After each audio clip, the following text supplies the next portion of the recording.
Saudaraku yang terkasih, pencinta firman Tuhan, hari ini Bible Learning kedatangan dua orang yang nama besarnya sudah tidak perlu saya perkenalkan lagi.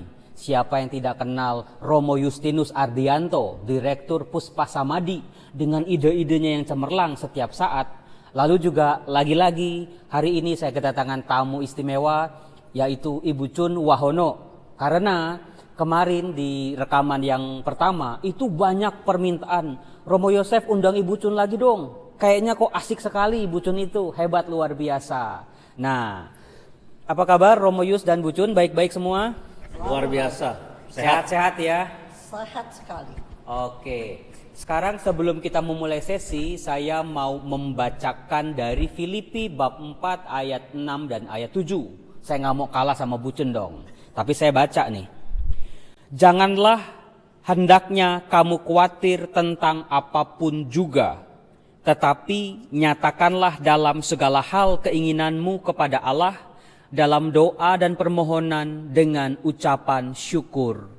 Jadi tema kita kurang lebih hari ini adalah soal kekhawatiran. Saudara-saudaraku yang terkasih, dalam pandemi wabah COVID ini, siapa sih yang gak khawatir? Saya yakin dari pastor, awam, suster, frater, suami, istri, sampai direktur, bahkan sampai pemilik perusahaan nih, semuanya dimanapun di dunia ini khawatir. Nah, saya mau tanya dulu nih, Romo Yus, kekhawatiran Romo Yus dalam hidup ini apa Mo? Kalau apa misalnya? Kalau saya memikirkan diri saya sendiri, mungkin saya sudah nggak khawatir apa-apa. Karena kan hidup saya sendirian. Pasti saya bisa makan di sini. Kalau sakit pun saya tinggal ke rumah sakit Carolus, langsung dapat kamar, beres gitu. Tapi justru kalau harus jujur, kekhawatiran saya justru pada orang-orang yang menjadi tanggung jawab saya. Entah itu karyawan saya, atau di sini ada frater-frater, atau mungkin ada keluarga saya, dan sebagainya.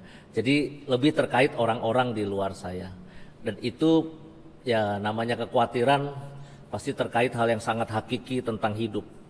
Kalau yang nggak hakiki tentang hidup sih saya nggak terlalu khawatir ya. Tapi yang hidup dan mati itu yang paling mengkhawatirkan. Kesehatan dan juga pasti bukannya ingin matre, tapi ekonomi yang lagi susah zaman sekarang ini itu juga membuat kekhawatiran yang sangat hakiki. Orang bisa meninggal karena corona betul, tapi orang bisa meninggal juga karena nggak ada duit di rumahnya untuk makan, mati kelaparan bisa juga gitu. Itu Romo Yosef. Ya, luar biasa.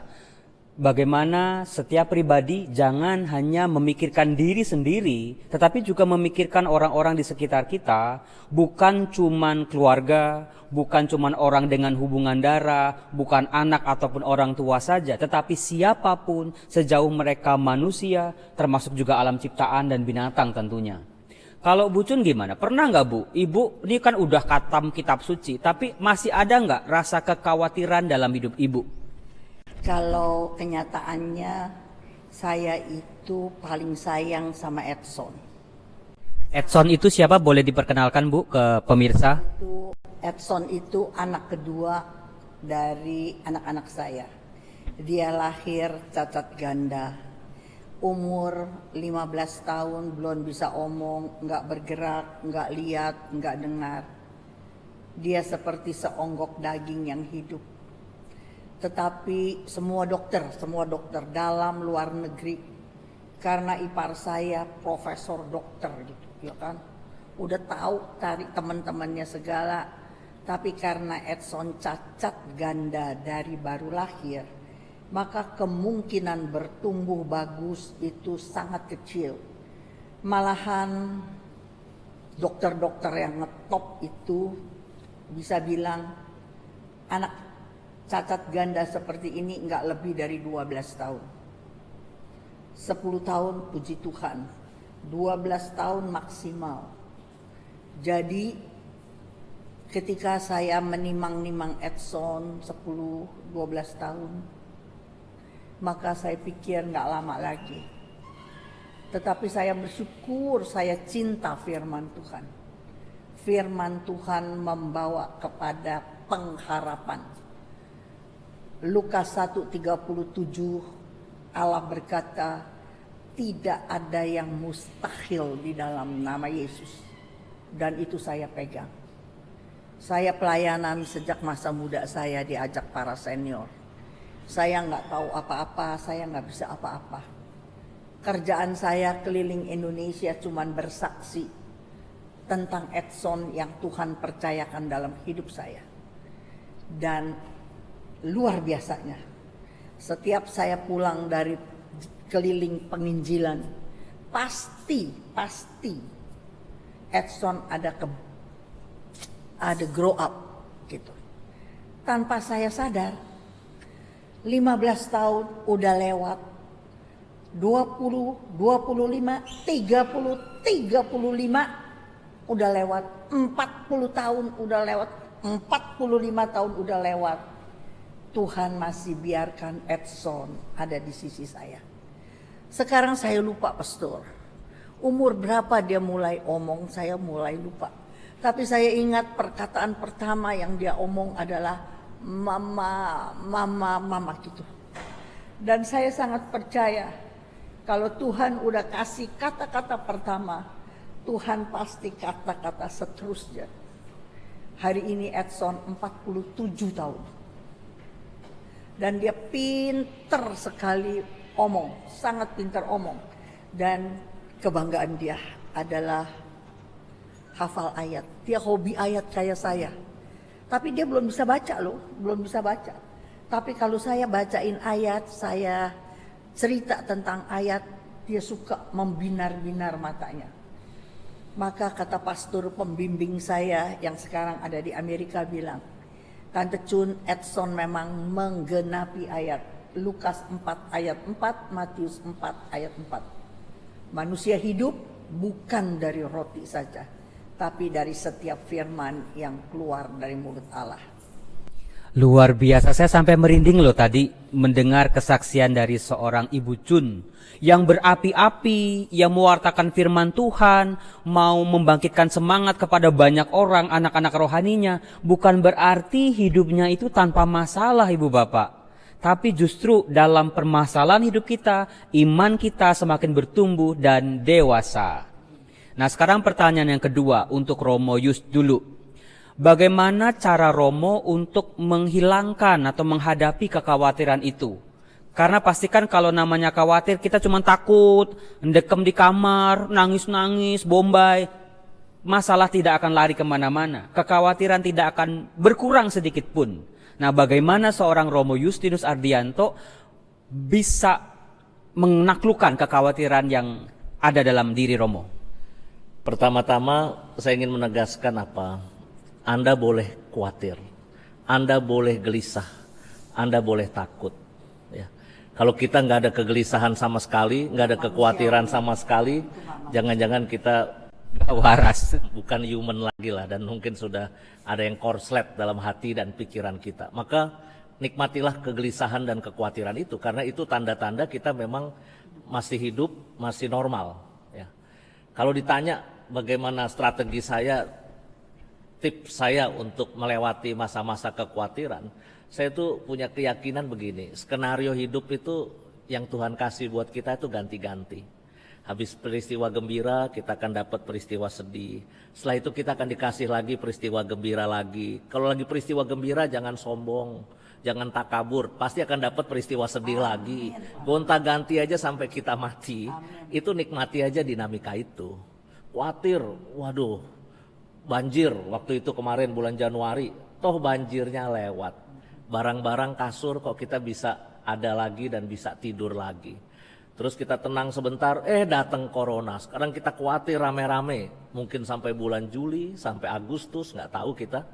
Toh nanti juga pada saatnya lewat juga. Kalau kita pengkhotbah kan bilang segala sesuatu tuh ada waktunya. Ada saatnya untuk tertawa, ada saatnya untuk menangis.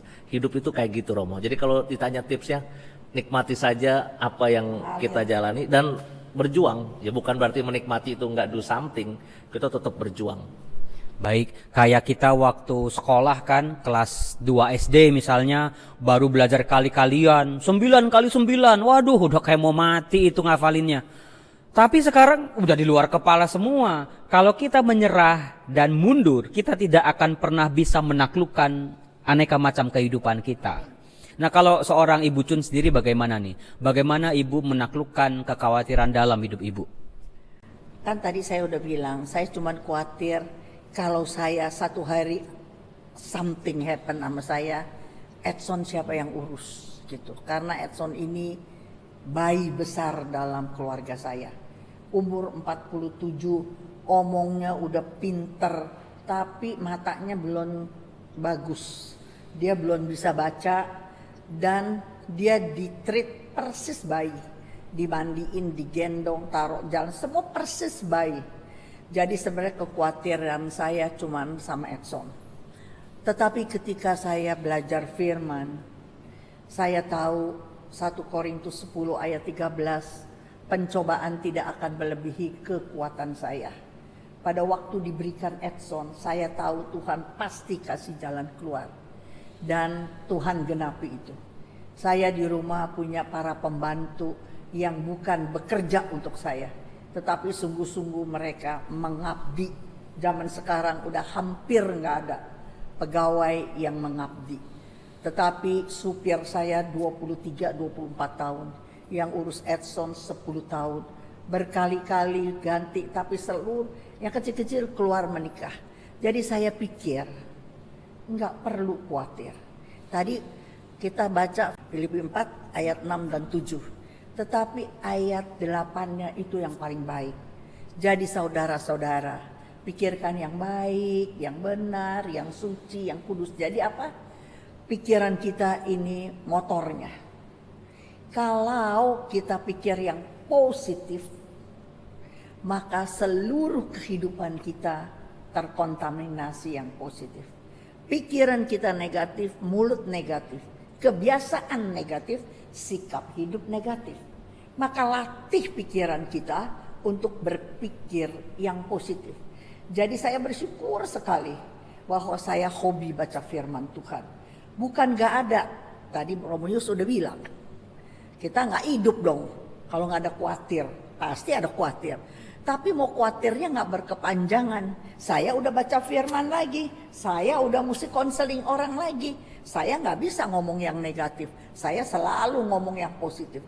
Kadang-kadang orang yang datang itu Romo ya, aduh persoalannya kecil mo, tapi bilang sama saya, aduh Bu Chun, Tante Chun, Mami Chun, saya udah gak bisa tidur.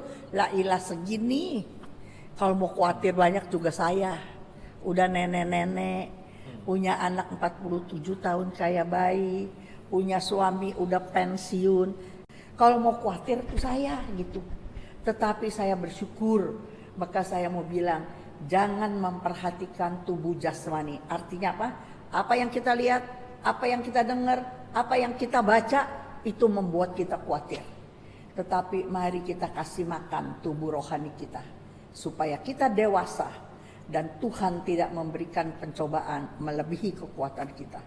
Dan kalaupun dia berikan, pasti ada berkat di balik musibah itu. Tapi saya bersyukur, saya sangat bersyukur. Kenapa Tuhan panggil saya jadi pewarta, Mo?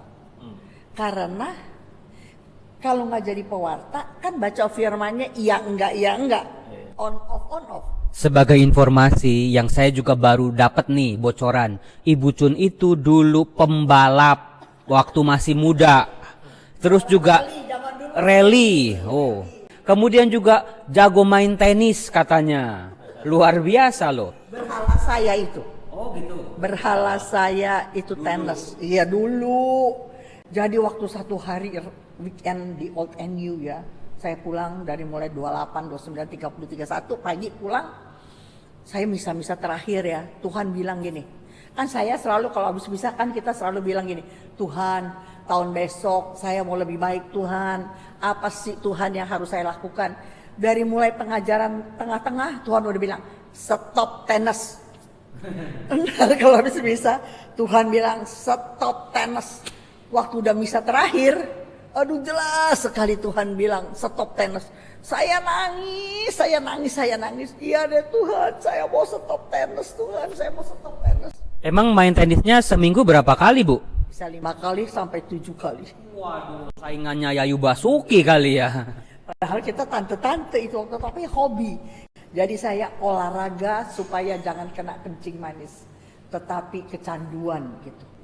Jadi saya nangis, tapi saya komit. Sejak saat itu saya nggak tenis lagi. Tapi saya tahu Tuhan tidak mencobai kita melebihi kekuatan. Dia pasti tolong karena Allah turut bekerja mendatangkan kebaikan bagi kita. Roma 8:28. Jadi saya ada panggilan Senin, Rabu, Jumat, PA saya yang pertama, maka saya stop tenis sampai hari ini. Baik, saudara-saudaraku yang terkasih, sebagai sebuah closing yang bisa saya simpulkan adalah menghadapi kekhawatiran, menghadapi pandemi corona yang memang sangat menakutkan, manusia diberi kuasa oleh Allah yang namanya keluarga. Keluarga memang menjadi salah satu yang paling kita khawatirkan. Anak, orang tua, kakak ataupun adik. Tetapi dalam situasi seperti ini, kekhawatiran itu bisa dikalahkan, bisa dilalui dengan sebuah kekuatan keluarga. The power of family. Jangan biarkan diri kita berjuang sendiri-sendiri, tetapi harus bersama-sama dengan suami, dengan istri, dengan anak-anak, dengan orang tua, dengan orang-orang yang paling dekat dengan kita.